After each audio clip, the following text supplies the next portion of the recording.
A little while ago, several months ago, in fact, I recorded a video in which I looked at the song by the Smiths written by Morrissey, entitled Girlfriend in a Coma. And I talked about how that song, which is deceptively simple, of course it is about what it's about, a girlfriend in a coma, but it can be read allegorically in many ways. And I talked about a nationalist reading of this song in light of the fact that Morrissey has emerged, particularly in latter years, as somebody who is sympathetic to British nationalism and opposed to polyglot, enforced multiculturalism and all of its attendant ideologies. So I thought that was an interesting way of seeing the song, and I'll provide a link to that video for those who are interested. I've come to really admire and respect Morrissey in recent years. When I was younger, I wasn't really a big fan of the Smiths because they just seemed like a kind of trendy band. They were too trendy for me. All the trendy kids liked them at school. And I just sort of looked down on them the same way I looked down on The Cure and, Violent Femmes and other kind of trendy 80s bands at the time that I like a lot more now that I don't care so much about, those stupid things that you care about in high school regarding who likes what and what you're supposed to like and what you're not supposed to like and blah, blah, blah. So now, today, I am a fan of Morrissey. I'm an admirer of the guy. I think he's got a lot of interesting stuff to say. He's obviously very intelligent. He's got some very clever wordplay going on. He's also someone who's just not afraid of standing out from the herd and standing up for a perspective or a belief that is going to alienate people and make some people angry with him and want to cancel him and so forth. He has some ideas and beliefs that I kind of think are a little out there, but I still respect him. All the vegan stuff. I'm really not so sure about all the militant vegan notions. But again, to each his own. And I do respect him for saying, "Screw you all. These are my beliefs. This is what I think. This is how I feel," and just going on with his life that exactly that way, determinedly, without regard for the herd or for what mandated acceptable opinion is. A few months ago, I had this song recommended to me by a friend. This is a song that Morrissey recorded in 2017, so it was a solo effort on his part. And the song is Spent the Day in Bed. I'll provide a link to the song as well. And I liked the song, but I particularly liked the chorus to the song.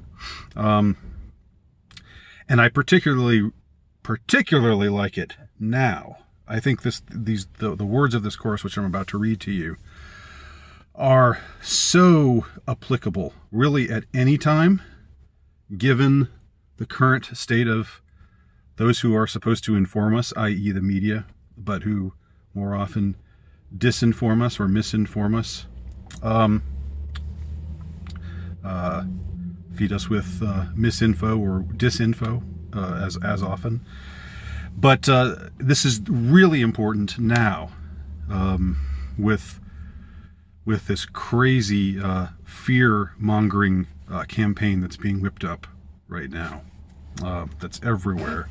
You cannot get away from it. But I want to read the chorus to this song, Spent the Day in Bed by Morrissey. The chorus goes, "You should stop watching the news, because the news contrives to frighten you, to make you feel small and alone, to make you feel that your mind isn't your own." Wow.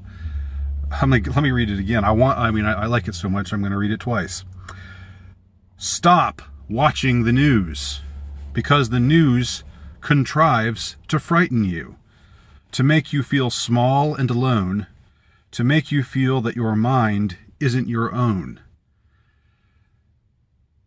I wish there was some way of reaching all the people out there who are so determined to be frightened out of their wits, who are in this mode, this mindset, that they have to be fearful and anxious at all times, and that anyone who tells them not to be fearful and anxious, that they are victims of a fear-mongering campaign, and that the facts on the ground do not support this level of fear-mongering, and that the fear-mongering itself is representative of an obvious agenda on the part of many in the powers that be echelon, which is frankly alarming. The agenda is alarming, but what they're trying to make us fearful of isn't in itself alarming the way that they want us to feel alarmed by it, clearly. And this is, I think this has been the case for a long time. It's why for the last 4 or 5 years, I have made purposeful efforts to avoid seeing the news, watching the news, or reading the news. I avoid headlines. I walk into a gas station, to buy a drink or a snack. I see a headline. No, I'm not going to look at it. I'm not going to get drawn into this crap. I talked the other day about walking into the gym before they closed my local gym down. And the CNN talking head, they had CNN on broadcasting in the men's locker room. And the newsreader lady said, "You need at this time to act as if you already have the virus." And I went right up, pulled that plug out, pulled it right out of the wall. Now, I don't know if I would have had the balls to do that if there had been other people in the room, but since I was in the room all by myself, I just didn't feel like having this junk pumped into my ears and into my eyes. So it's not enough to just be indifferent. You have to make an active effort to avoid this campaign of fear-mongering out there. If it's not the current crisis, it's something else. It's been this way probably for a really long time, but especially it's been this way for the last 3, 4, 5 years. It's been totally ridiculous. It's been one thing after another, just a tsunami of misinformation, disinformation, crisis, fear-mongering, gaslighting, just disingenuousness, from the very people who, the so-called fourth estate, the ones who are supposed to keep us in the know about what's actually going on. It's absolutely appalling. It's disgusting. Now, I know there are good reporters out there who are actually doing their jobs, and I want to, make that point clear. I'm not saying this is a complete blanket condemnation, but I'm afraid that from the highest levels, what you get, if you turn on CNN, or if you turn on, God help us, NPR in your car, or really any mainstream news outlet, they're all pretty bad, from what I can tell. This is what happens. You get caught up in this maelstrom of disingenuous nonsense, and again, the news, as Morrissey says, the news contrives to frighten you, to make you feel small and alone. Aren't you tired of feeling small, being made to feel small and alone right now? That's all they're telling you. They're saying, if you don't do what we are dictating and what your leaders are dictating that you do right now, as far as social distancing and all the rest of the buzzwords and catchphrases that they've just cooked up and have become just a part of the common language. In the last 2 weeks, 3 weeks ago, nobody said social distancing. when suddenly a term becomes ubiquitous like that, that's a cause for some meditation. Like, what's really happening here? Why are we suddenly using this phrase and that phrase and the other phrase? And, you know, what's really going on? So the news contrives to frighten you, to make you feel small and alone. And this is the most powerful line, maybe. To make you feel that your mind isn't your own. You know that old TV show Outer Limits? You know, we control the vertical, we control the horizontal. This is what the narration tells you during the opening sequence.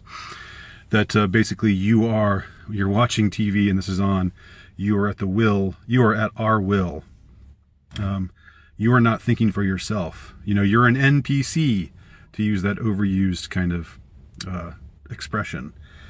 That's what they want to make you into, an NPC, a non-player character, a character whose mind isn't his own, who just thinks with the herd, thinks the way that they want the herd to think. So